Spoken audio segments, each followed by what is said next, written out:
यहाँ पे एक इम्पॉर्टेंट चीज ये है, अभी वो जा रहे हैं पोलैंड, पोलैंड से वो कहाँ जाएंगे जी, मैं यूक्रेन जाऊंगा और कोई पता नहीं है। एक मैं बढ़िया हम बात बताऊं आपको, कोई पता नहीं है रशिया इतने अरसे के लिए, ये एक आधे दिन के लिए जंग को कोई रोक दे, जिसे कहते हैं ना अनअनाउंस्ड सीज फायर का ऐलान कर दे। पीएम मोदी का क्योंकि दौरा है और इसी बीच रूस ने लिया है बड़ा फैसला।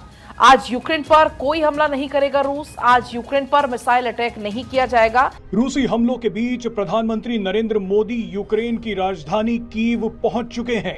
पीएम मोदी जैसे ही कीव पहुंचे तो दुनिया भर की मीडिया पीएम मोदी की तस्वीरें खींचने के लिए कूद पड़ी।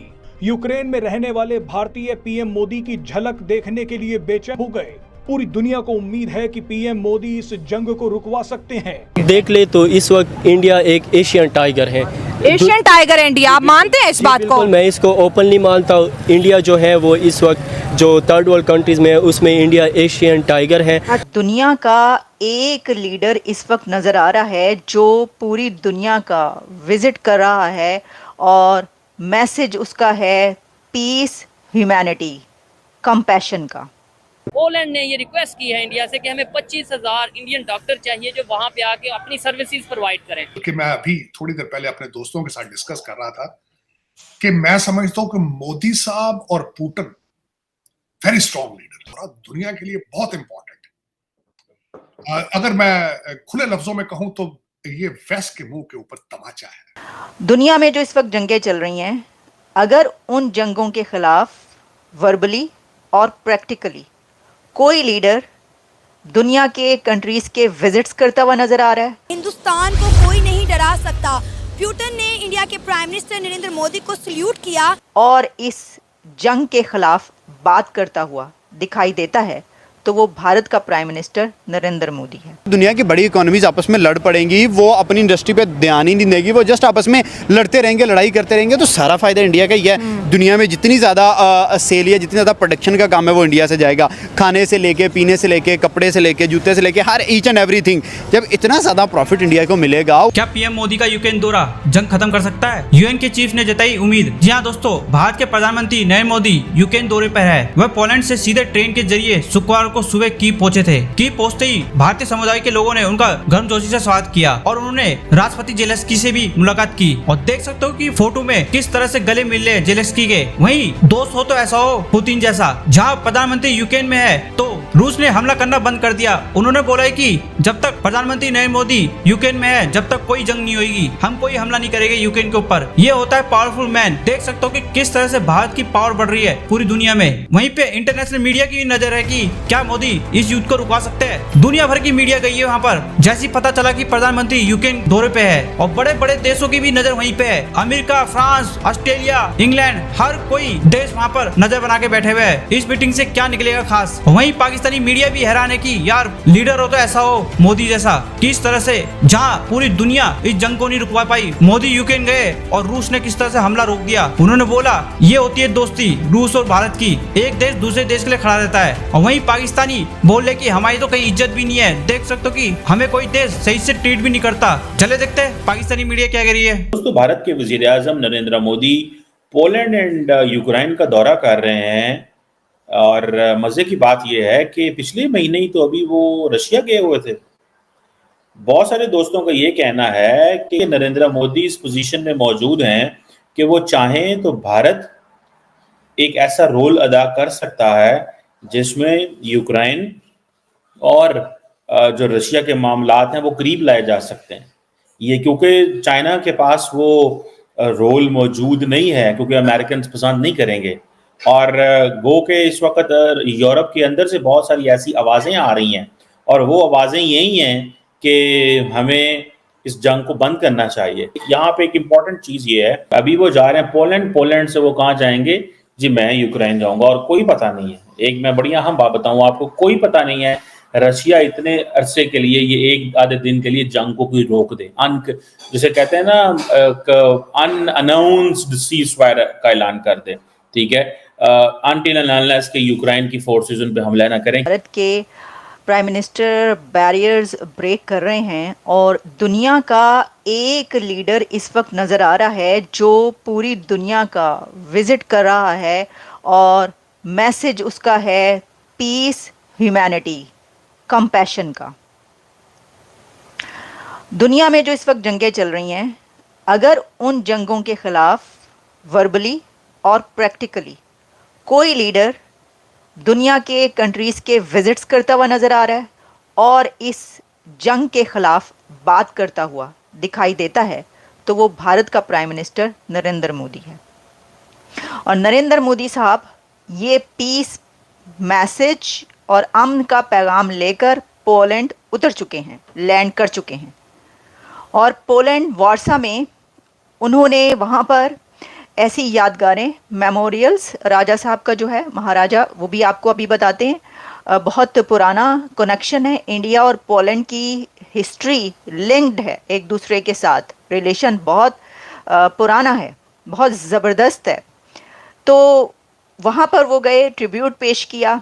लेकिन देखें, जो अहम बात है वो ये है, जो मैंने बात की, कि क्या भारत के प्राइम मिनिस्टर को आप समझते हैं कि कोई पीस प्राइज़ मिलने वाला है?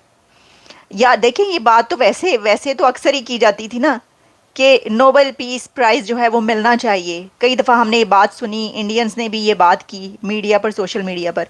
लेकिन उन्होंने तो वाकई में प्रैक्टिकली ये कैंपेन एक स्टार्ट की, जो की है जंग के ख़िलाफ़। जैसे कि वो इससे पहले रशिया गए और रशिया में भी मोदी साहब ने प्रेसिडेंट पुतिन जो थे उनके सामने क्या कहा? उन्होंने कहा कि ये जंग, बच्चे जब मरते हैं तो वो फिर अच्छा नहीं लगता, दुख होता है। अच्छा, उससे पहले वो 1-2 साल पहले जब ये जंग शुरू हुई थी यूक्रेन और रशिया के बीच, वो ये कह चुके थे कि ये वॉर एरा नहीं है। ये चीज़ उन्होंने रिपीट की है, उन्होंने एक बार फिर दोहराया है। और पोलैंड से जो पैगाम पहुंचा है दुनिया में, उसके ऊपर उन्होंने कहा है कि compassion, peace, global peace, this is not era for war. Modi साहब ने फिर ये बात कही है। आपके सामने ज़रा इस हिस्टोरिकल विजिट की डिटेल रखते हैं। अभी तो उन्होंने यूक्रेन पहुंचना है चंद घंटों के बाद, अभी तो वो पोलैंड में हैं। पोलैंड और इंडिया का जो रिलेशन है, जैसा मैंने आपको कहा कि बहुत पुराना है, हिस्टोरिकल रिलेशंस हैं ये। और इसके अंदर 45 ईयर्स में ये पहले कोई प्राइम मिनिस्टर इंडिया के पोलैंड पहुंचे हैं। मुझे तो हैरानी है कि जो इनके हिस्टोरिकल रिलेशन है, जो लिंक है दोनों कंट्रीज़ का, तो अभी तक कोई वहाँ पर क्यों नहीं गया था।